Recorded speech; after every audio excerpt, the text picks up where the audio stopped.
Hola, bienvenidos a todos. Este es el panel que tenemos de blockchain y identidad digital, que espero que es algo que vayáis a disfrutar mucho dentro de la conferencia de la BitConf, que este año es online y que, bueno, ojalá para la próxima ocasión podamos hacerlo de nuevo presencial, pero un placer poder estar aquí gracias a todos los organizadores que permiten que podamos seguir trabajando en la descentralización con la BitConf. Hoy tenemos aquí con nosotros a tres grandes expertos del mundo de la identidad y que nos van a hablar un poco de cómo se combina esto con cripto y las diferentes perspectivas que hay y cómo funciona el tema de la identidad. Milton Berman, que ahora cuando se presente nos hablará un poco también de los proyectos en los que está trabajando, que ha trabajado con la ONG Bitcoin Argentina y también es el lead de SSI o Self Sovereign Identity dentro de RSK. David, que trabaja con Ebris, que nos va a hablar un poco del blockchain y de las diferentes iniciativas en las que ha trabajado dentro de este campo. Y finalmente Andrés Junge, que es un clásico del mundo de la identidad digital, que ya estuvo con Uport en los últimos años y ahora tiene su propia empresa junto a Pele de Nota Bene, que es un proyecto muy interesante porque combina un poco esos dos mundos de la identidad y el mundo cripto. Por mi parte, yo soy Alex Proxat y también he hecho un par de cosas en el mundo cripto y también en la identidad digital con SSI Meetup, que es una pequeña comunidad sobre estos temas. Y también estamos publicando un libro con Manning en una editorial en Estados Unidos sobre Self-Sovereign Identity, que es un poco el término inglés de SSI que se utiliza para esto. Y para iniciar un poco el tema, porque sabemos que el tema de identidad dentro del mundo cripto es un poco relativamente nuevo, quería pedirle a Andrés y también después cualquiera de vosotros que quiera intervenir, qué es la identidad y por qué lo tenemos que entender dentro del mundo cripto. Hola, bueno, gracias Alex. Bueno, yo soy Andrés Junge, soy cofundador de Uport, también cofundé Nota Bene, distintos proyectos de identidad en el mundo cripto.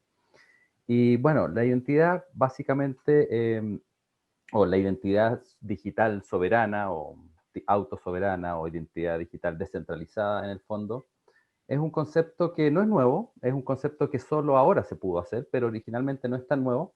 Básicamente la identidad digital consiste en tener un identificador, algo que me permite identificar, y sobre ese identificador yo puedo firmar cosas de él, ¿sí? O sea, por ejemplo, yo podría decir de Milton, oye, el identificador de Milton, mi identificador dice que el identificador de Milton sabe muy bien francés. ¿Sí? Entonces, eso yo lo firmo y eso va firmado en un archivo, en una estructura que también está estandarizada o hemos llegado a estandarizarla últimamente, que se llama las credenciales verificables o Verifiable Credentials. Y bueno, básicamente es eso. Yo colecciono identidades o colecciono credenciales o colecciono cosas de otras personas que dicen de mí. Esas otras personas pueden ser mis amigos, pueden ser instituciones del Estado, bancos, bueno, cualquiera que quiera decir algo de mí. Y esas cosas que yo colecciono después las puedo presentar y las puedo decir, por ejemplo, si voy a un trabajo a presentarme una entrevista de trabajo y él me dice, bueno, ¿usted sabe alemán? Sí, bueno, mira, tengo estas credenciales que dicen que sé alemán, algunas quizás dicen, lo dice un instituto de idiomas, algunos quizás lo dicen muchos alemanes que han hablado últimamente. Es para el consumidor de las credenciales decir si efectivamente las reconoce como válidas o no. ¿Sí? Ahora, este concepto existía y tenía sentido. Los que son viejos, antiguos, para no decir viejos como yo, se acordarán del PGP. Eh, pero lo que permitió el blockchain ahora es hacerlo realmente soberano, ¿sí? Es decir, este identificador o las llaves que me permiten de alguna forma firmar estas credenciales o recibir credenciales, actualmente las podemos anclar al blockchain, ¿sí? Podemos decir, mira, estas identidades yo las puedo controlar porque están en el blockchain, ¿sí? Y con control mío, no hay un tercero que lo controle. ¿Sí? En PGP eso se podía, pero el problema es que no se podían rotar o no podía, yo tenía mi llave era mi identificador y con eso lo perdía, si es que perdía mi llave. Ahora mi identificador está anclado al blockchain y yo puedo atachar llaves de firma o cosas similares, pero mi identificador sigue estando en el blockchain bajo mi control. Es lo que lo hace que realmente sea soberano. ¿Sí? Sí, creo que es un poco define lo que hemos llegado hasta el estado del arte en lo que estamos. Ya tenemos un estándar de cómo definir credenciales verificables. tenemos diferentes estándares de cómo guardar el identificador o anclar el identificador al blockchain o a otras cosas que no son realmente blockchain. Ahí podemos tener una discusión, qué es blockchain o no. Y esos estándares también son interoperables, o sea, también tenemos diferentes mecanismos que permiten hacer que una credencial emitida con un estándar o con otra puedan interoperar entre ellas. Lo cual hemos llegado a la fase donde ya podemos construir aplicaciones sobre eso, distintos tipos de aplicaciones que permite que la gente, hay aplicaciones, bueno, los otros panelistas que están acá han trabajado en aplicaciones muchísimo más interesantes que las que yo podría describir, pero permite que incluso que estas aplicaciones puedan ser interoperables. Sobre todo, a mí en particular me parece muy interesante una que salió para ahora por el tema del COVID, que permite que uno pueda guardar sus credenciales sobre si tiene hecho exámenes o no, si ya ha pasado por cuarentenas o cosas por el estilo, y que puedan ser entregadas de forma privada y soberana al que la requiera. Sí, y ahí puedo agregar ahí un comentario de ir como un paso más atrás en cuanto a la definición, que está buena, que a veces lo hablamos, sobre, porque identidad es algo demasiado amplio que incluso si buscas en un diccionario hay muchísimas definiciones de identidad, no hay una muy clara. Y acá en lo que es identidad digital descentralizada, relacionada a blockchain, por este panel que estamos, se basa más en una parte de la identidad o una definición de identidad que hace unos años el World Economic Forum dio, pero se da algo como naturalmente, en la cual se habla de lo que decía Andrés, de acumular atributos, y en esos atributos son tres tipos de atributos. Los atributos inherentes a una persona, que es tu altura, dónde naciste, tu día de cumpleaños, o atributos que vas acumulando, como tus registros médicos o tus gustos, o atributos que te son asignados como un número de documento, un número de pasaporte nacional. Entonces, identidad digital descentralizada no se mete, ya lo digo como a modo introductorio, no se mete en temas relacionados a identidad de género, identidad de una cultura, identidad. Podría llegar a tener que ver con eso, pero no es eso. Acá estamos hablando más de estas características de atributos y datos que vamos acumulando a lo largo de nuestras vidas y que van conformando de alguna manera lo que es nuestra identidad como personas o de un grupo de personas o de un país. Sí, lo que es interesante lo que me parece interesante de la identidad en general es que justo abarca todo lo que se pueda decir. O sea, mientras tengas el patrón de una entidad dice algo sobre un tercero y le interesa la información otro todavía, un cuarto, entonces ahí tienes un esquema de identidad, digital o no digital. Pero lo interesante de la digitalización es que homogeneiza, ¿no? Los formatos, los estándares, etc. Y la identidad sí aplica para todo. Incluso yo creo que aplicaría incluso para identidad de género. Si yo tengo una credencial que dice que soy mujer porque decidí que soy mujer, pero el gobierno dice que soy hombre, simplemente son dos fuentes diferentes que dicen cosas diferentes. Entonces yo creo que aplica para todo. Después lo interesante es ver en la realidad a quiénes, ahora en 2020 y en 2021, a quién va a interesar la identidad digital, quiénes van a ser los principales usuarios de eso. Y más en un mundo con el COVID, donde hay mucha relación mucho más indirecta o distante o remota por Internet, ahí creo que va a haber un boom de la identidad digital. Entonces, siguiendo un poco con la línea, o sea, no sé si hemos aclarado el concepto de identidad, pero un poco, tocando un poco tu experiencia, David, ¿cómo es la perspectiva sobre la identidad desde el mundo más corporativo, institucional? Porque tú trabajas en el proyecto de LackChain, que es una iniciativa del BIT, y bueno, ahí yo creo que también es interesante ver un poco cómo ellos ven las ventajas de la identidad digital y dentro de lo que es la red de LackChain. Sí, yo trabajo para la empresa Everis, somos una consultora en general tecnología y tecnologías innovadoras, y nos interesamos bastante desde hace un par de años a blockchain e identidad digital. Entonces, entre otras redes, trabajamos sobre el blockchain, aunque no es la única. Y sí, estamos muy cerca a las empresas, ¿no? Trabajamos con bancos grandes, con aseguradoras, con empresas de telecomunicación. Ahí lo que veo más que les interesa a las empresas grandes es toda la parte de onboarding de cliente, KYC, ¿no? Know Your Customer. Entonces, ahí es la información de ligar a una persona, a ligar un usuario digital de un producto a una entidad gubernamental. Entonces, ahí entra bastante el tema de la biometría, ¿no? Del reconocimiento facial. Nosotros trabajamos con el proyecto de KaiTrust sobre reconocimiento de personas, identificación.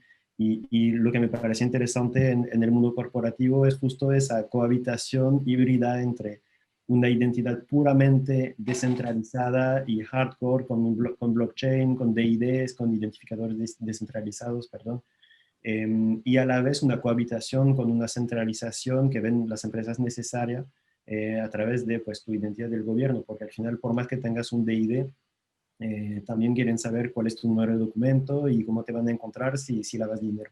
Entonces es bien interesante esa cohabitación de ambos ángulos, digamos. Quiero preguntar a David una cosa, sí. que estuvo trabajando en el proyecto David 19. ¿Querés contar brevemente de qué iba ese proyecto relacionado al blockchain e identidad descentralizada?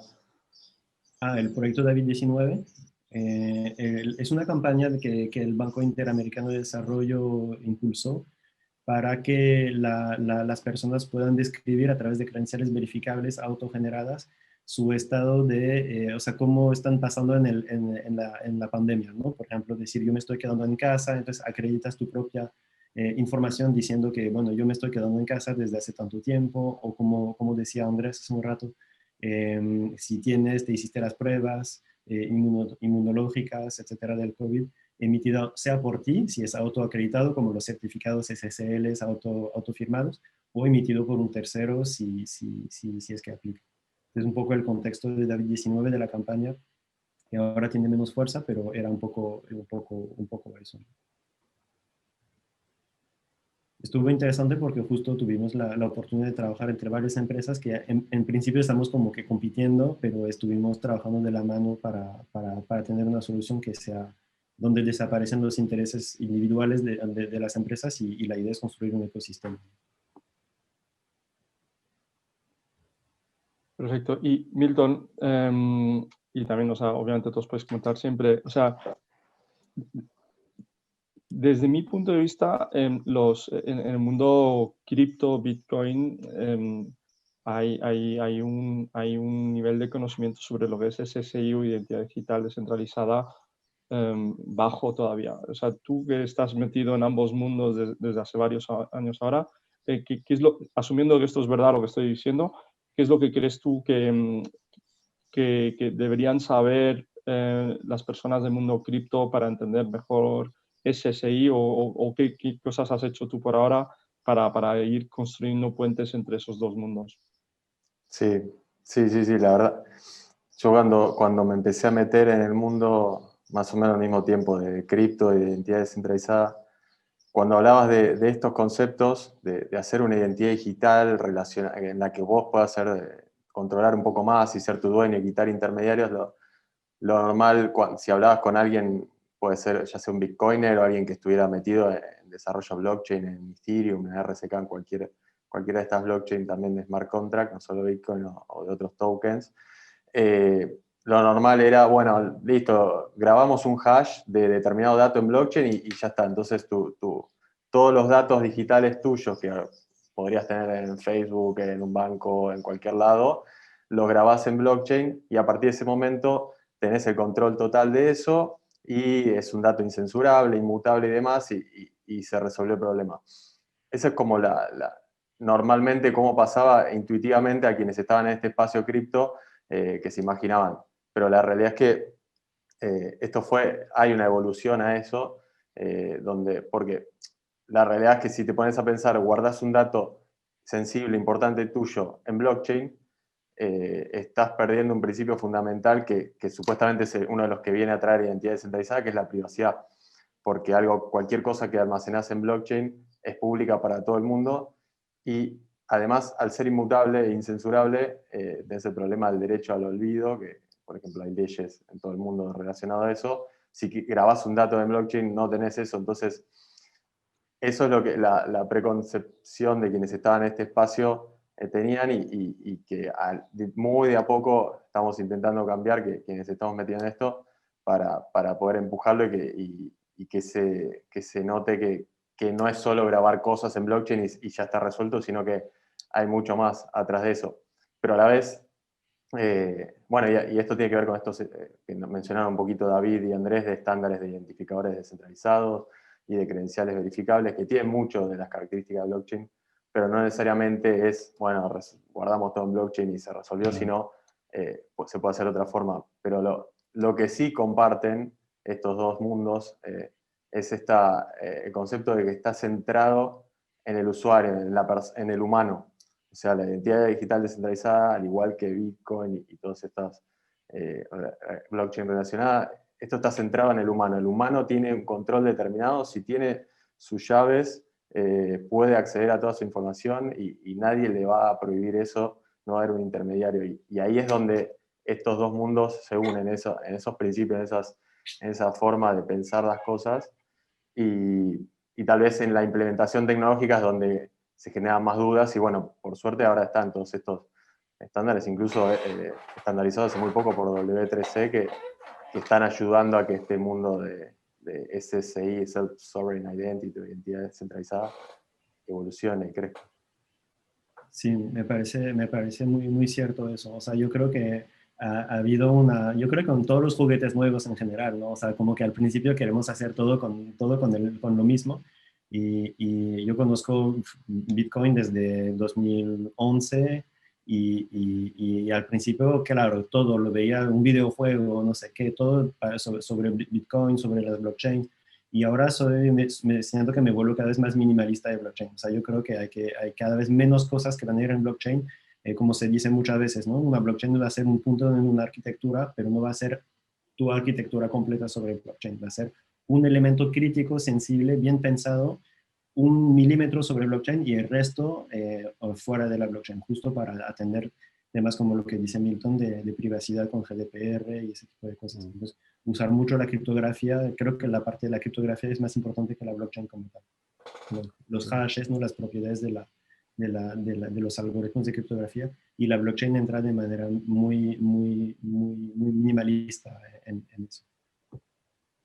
Sí, nosotros en Uport tuvimos un camino similar, muy, muy de acuerdo con lo que dicen ambos. En realidad nosotros nos planteamos, ok, hagamos identidad para el blockchain. Y bueno, nuestra primera aproximación fue obviamente poner todo en el blockchain y nos dimos cuenta de que, bueno, tenía los problemas de privacidad, etcétera. Entonces, de a poco dijimos, bueno, tal vez no sea necesario poner todo en el blockchain y empezamos a sacar cosas porque en realidad uno lo que quiere primordialmente en identidad descentralizada es estructuras firmadas, criptografía, ¿sí? Y eso no necesariamente es un consenso, ¿sí? Solamente necesito la criptografía. Ahora, hay ciertas cosas que sí necesito y al final terminamos poniendo solo el anclaje del identificador o el control del identificador al blockchain, o sea, es decir, las llaves con las cuales yo firmo estas credenciales van al blockchain y nada más, ¿sí? Ahora, esto puede ser pequeño, yo también lo veo como que digo, bueno, cada vez tenemos menos blockchain, pero por otro lado, el blockchain cada vez está más destilado en nuestra solución, con lo cual puede ser poco lo que se usa, pero es primordial. Para mí es lo que le da la soberanía a la identidad y no simplemente una identidad digital normal, ¿sí? Creo que el blockchain es poco el uso, pero es muy relevante. Quizás para tocar un par de conceptos técnicos, propongo un poco que quizás cada uno de vosotros explique un poco los conceptos básicos que son muy propios quizás del mundo SSI. O sea, propongo, Andrés, tú quizás puedas explicar brevemente lo que son las credenciales verificables y cómo son relevantes dentro del mundo SSI, porque normalmente una persona en el mundo cripto no está familiarizada con eso. Tú, David, quizás puedes explicar lo que son los identificadores descentralizados o DITs. Y tú, Milton, quizás puedas comentar los tipos de redes que hay, ¿no? O sea, dentro del mundo de la identidad, las estructuras, las arquitecturas un poco alto nivel que se plantean un poco, ¿no? Para acercarse un poco a estos conceptos. Y en base a esto, quizás después podamos entrar en temas más controvertidos que me gustaría tocar con vosotros, habiendo aclarado un poco algunos conceptos técnicos del mundo SSI que normalmente no se conocen tanto en el mundo cripto. Bueno, parto yo, cortito para que tengamos tiempo para lo controversial. A ver, una credencial verificable es una estructura que tiene un emisor, o sea, alguien le emite, y la forma en que uno verifica que esto está bien emitido es porque el emisor lo firmó con una llave, ¿sí? Está firmado con una llave que uno puede asegurar que es de ese emisor y refiere sobre algo o alguien, sobre un sujeto, ¿sí? Entonces, es una estructura que está emitida por alguien para un sujeto, hacia un sujeto. Y hay una variedad de cosas que se pueden agregar de qué es lo que se está verificando o diciendo sobre ese sujeto, ¿sí? Pueden ser cosas tan básicas como la fecha de nacimiento. Un emisor dice que este sujeto tiene esta fecha de nacimiento, o puede ser algo más subjetivo que entra ya en el campo más bien de la reputación, como de este emisor dice que este sujeto, no sé, cocina bien, ¿sí? Eso, básicamente. Sí, sí. En cuanto a DIDs, sí, para complementar quizás una credencial se puede pensar como un conjunto de claves y valores, ¿no? Como un objeto JSON típicamente, o un JSON Web Token, etcétera, que simplemente son claves y valores, como dice Andrés, puede ser que cocinas bien, puede ser tu fecha de nacimiento, etcétera. Hay esquemas que existen para normalizar ese vocabulario, y el mismo JSON es auto-verificable porque tiene una prueba embebida dentro de un DID, un identificador descentralizado, me parece un tema muy interesante, porque los identificadores los hay en todos lados. Una dirección de correo es un identificador, un número de pasaporte lo es, un número de documento de identidad, DNI, otro lo es. Un nombre de dominio es un identificador también. Pero la desventaja, como decía Andrés, recién estamos pudiendo hacer identificadores descentralizados desde que existe blockchain, porque antes siempre había un tercero de confianza. ¿Quién es el custodio o quién es el garante de mi cuenta Facebook? Bueno, Facebook. Si mañana quieren dársela a otra persona o darla de baja, lo pueden hacer. Un número de cuenta bancaria, lo mismo. Entonces, con Bitcoin tenemos identificadores descentralizados, que son las direcciones de cuenta, entre comillas, Bitcoin, que nadie más controla que el propio el que tiene la llave. Y el DID es lo que es para una identidad digital, lo que es Bitcoin para una cuenta bancaria. Es un identificador del cual solo uno va a tener el control. A diferencia de Bitcoin, hay diferentes formatos. Por eso existe a nivel de la sintaxis es DID, dos puntos, una palabra que es como el método, dos puntos, el identificador. Entonces, eso permite que haya diferentes implementaciones de identificadores descentralizados. Simplemente tiene que ser un ID único. Es como un WID, pero a diferencia de un WID es que nadie puede reivindicar que es suyo. Un DID es como un WID, pero con una propiedad y una forma de demostrar en tiempo real que yo soy dueño de ese DID, ¿no? Entonces eso abre muchísimas puertas. Que no vivo con el temor de que me lo quiten, que me lo roben. Entonces, nada, eso es un DID, no sé si lo he explicado bien, pero es un identificador que es mío. Y existen muchas implementaciones diferentes de eso, pero la idea es que sea interoperable y eso es lo interesante de esa propuesta. O sea, yo creo para un bitcoiner, o sea, para una persona del mundo cripto, o sea, yo creo es lo más similar que hay al mundo Bitcoin, ¿no? Porque básicamente un DID tienes la clave privada, la clave pública con el que vas, que tiene la misma estructura y se basa un poco en el mismo principio, como decía David. Lo que sí es interesante es que tienes los métodos, ¿no? Que es como la palabra que se utiliza para definir lo que sirven para las diferentes redes, ¿no? Y eso encaja un poco con lo que quizás Milton puede expandir un poco de esos diferentes tipos de redes que hay, ¿no? Sí. Me adelanté antes un poquito. Pero sí, las redes sobre las que hay identidad descentralizada hay de todo tipo, al igual que en el mundo cripto, el mundo DLT. Han habido, por ejemplo, una de las más pioneras, por así decirlo, que está hace más tiempo, es Sovereign, es una red que directamente es una blockchain que ya está directamente pensada para trabajar con identidad descentralizada, y es una blockchain pública pero permisionada, o sea que cualquiera puede acceder a visualizar datos, pero para modificar o validar los nodos tenés que tener un permiso de una entidad central. Entonces, esa es una posibilidad que existe. Después está por ahí la que menos sentido tiene, que es una blockchain privada y permisionada. Entonces, podés hacer identidad digital, si querés, con los mismos estándares que estamos hablando, pero no sería tan abierto, tan descentralizado o interoperable. Entonces, ese tipo de soluciones, ese tipo de redes, creo que son las menos útiles para esto. Y después están las redes públicas y no permisionadas, como Bitcoin, RSK, Ethereum, entre otras. Y ahí, por ejemplo, tenés, uno de los pioneros en esto fue, como comentaba Andrés, Uport, que es un framework que tiene un smart contract que corre sobre cualquier red EVM compatible. Empezó en Ethereum, hoy en día bueno, también está dado de alta en RSK y en otras blockchains.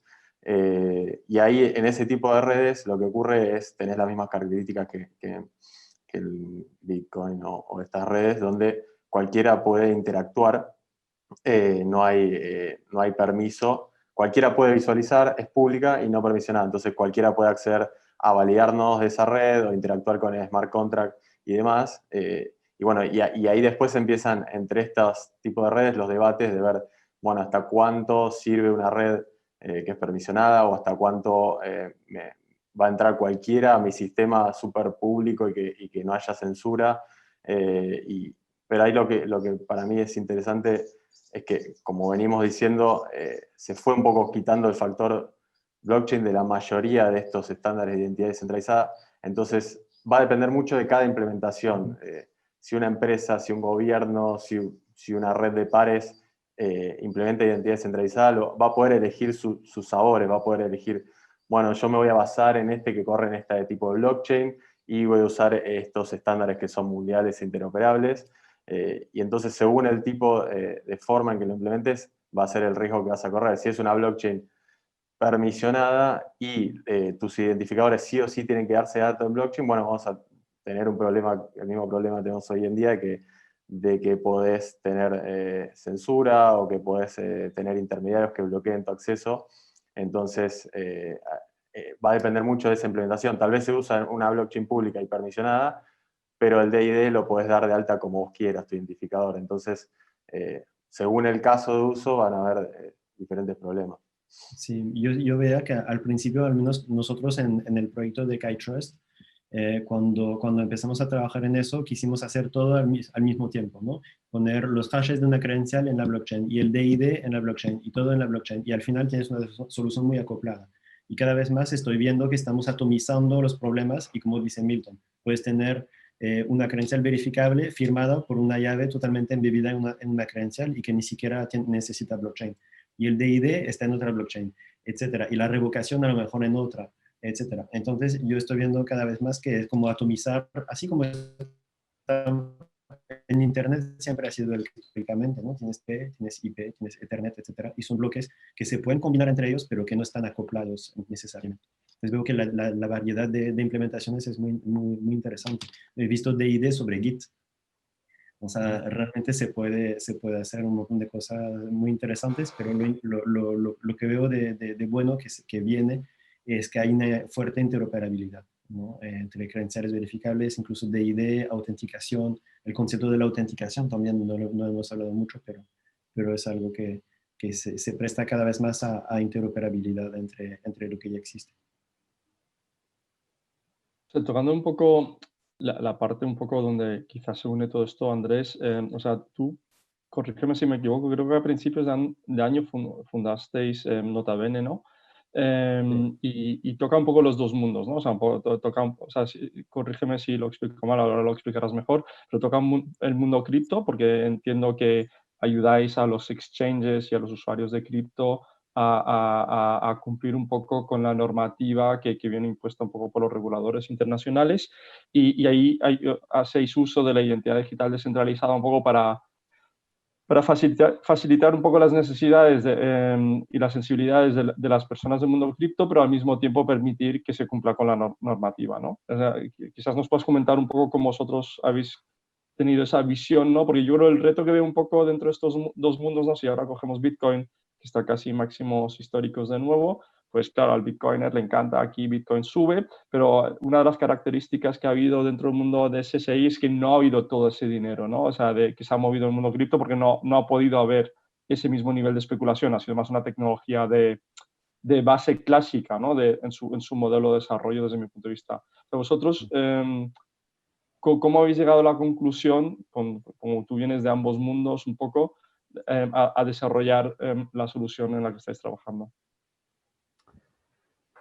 Sí, bueno, nosotros fundamos Nota Bene con PLM y otras 2 compañías más que veníamos de Uport, ¿sí? Teníamos una fuerte base en identidad digital soberana y nos dimos cuenta que, bueno, está este problema o esta nueva regulación que trata a los exchange o a las compañías que manejan cripto a nombre de otros como instituciones financieras. ¿Sí? Y al ser instituciones financieras, tienen que cumplir con la normativa de que entre instituciones financieras tienen que transferir información de sus clientes cada vez que hacen una transferencia entre ellos. O sea, si un exchange A te envía a un exchange B, o yo soy un usuario de un exchange A y quiero hacer un retiro de mis fondos y ese retiro lo quiero enviar a un exchange B, entonces entre el A y el B tienen que transferir mi información y la información del destinatario al otro lado. ¿Sí?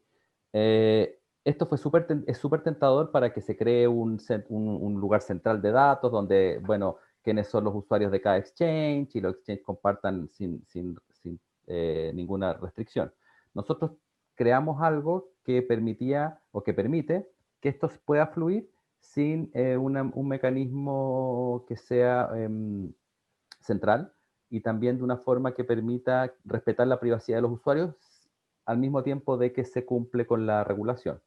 Ahora, hay un punto que es bien importante que no se está atacando en esto en particular, es que cuando los exchanges envían entre un exchange y otro, claro, tienen que transferir información, pero cuando es contra una billetera que no es custodiada, ¿sí? Un non-custodial wallet, o sea, una billetera que yo tengo las llaves y las controlo, en el fondo no tengo que transmitir esa información. Entonces, el desafío ahí está en cuando yo le estoy diciendo a mi exchange, oye, estoy transfiriendo, pero no va a este otro exchange, sino que va a una dirección mía, una billetera mía, tengo que de alguna forma probar que esa billetera es mía, ¿sí?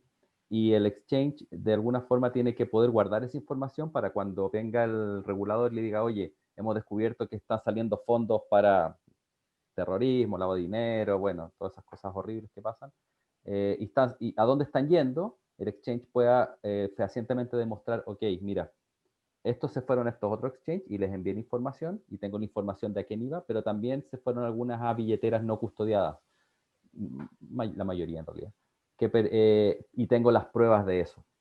¿Sí? Entonces, en el fondo, nuestra solución permite hacer una mezcla de estas cosas que respete la privacidad tanto del receptor como del emisor. Y nosotros nos metimos en esto porque creíamos que las regulaciones no hay forma de escaparse, ¿sí? Entonces la alternativa es dejar que las instituciones financieras tradicionales ocuparan este espacio creando sus soluciones centralizadas o crear una solución descentralizada y preservadora de la privacidad que permitiera hacerlo sin pasar por encima de la privacidad y los derechos de los usuarios. Perfecto. Y o sea, para entender un poco, o sea, eso es una pregunta abierta para los tres. O sea, yo creo uno de los retos que hay con todo el tema de la identidad digital descentralizada, que no se comenta suficiente, es que, o sea, yo creo, por una parte, en el propio mundo de la identidad digital descentralizada, igual que vemos toda esa competencia que hay en el mundo cripto entre diferentes blockchains, que muchas de ellas no sirven de nada, pero donde sacan no sé qué, pues la mía saca más transacciones por segundo, tal, no sé qué, pues tenemos un poco ese mismo nivel de competencia, no tan sofisticado, pero en el mundo SSI, ¿no? Donde hay diferentes sabores de de tecnologías donde la gente habla de centralización, pero cada promotor de solución en realidad quiere capturar todo el mercado, ¿no? Es una tendencia natural de competencia. Yo creo que eso es uno de los efectos, pero también estamos viendo otro de los efectos es que el mundo corporativo, y ahí, pues, no sé si miramos los Microsoft de turno, que intentan ahí competir con Google y Facebook y tal, porque dicen, no, nosotros queremos promover la privacidad, pero a veces da la sensación que quieren promover su solución de cloud en vez de promover privacidad de ningún tipo, pero lo ven como algo táctico. Y finalmente están los gobiernos también y dicen, oye, pues nosotros también nos subimos al carro porque los Google y Facebook de turno pues llevan quitándonos tanto poder desde hace tanto tiempo que esto lo vemos como una forma de ganar poder de nuevo, ¿no? Y los ciudadanos que nos están escapando por todos lados, así tenerlos atados de nuevo, ¿no? Y estos son simplemente algunas reflexiones, nos quedan 4 minutos, quizás queráis comentar cada uno un minutillo de cómo veis vosotros estos temas. Dale, Milton. Dale, David. Okay. Yo lo que veo es que al principio veía mucho eso y me he sorprendido de ver que cada vez más, al contrario, al menos los bancos, quieren, es como la papa caliente, no quieren datos privados del usuario. O sea, quieren que el usuario consuma los servicios del banco, pero no quieren los datos privados, porque si tienes los datos privados tienes que cumplir con GDPR, tienes que cumplir con un montón de cosas, custodiar la información, protegerla, no perderla, etcétera, etcétera. Entonces yo veo más bien que con la identidad digital la oportunidad para los bancos y para las empresas es no tener la identidad de las personas. Sí tener a las personas, poder identificar, autenticar a una persona por un patrón biométrico, etcétera, conocerlo, pero es más, veo o sea, yo soy un poco optimista, pero yo veo que hay una colaboración entre empresas porque es como, oye, no quiero la información, pero sí me interesa consumir la información que otro tiene.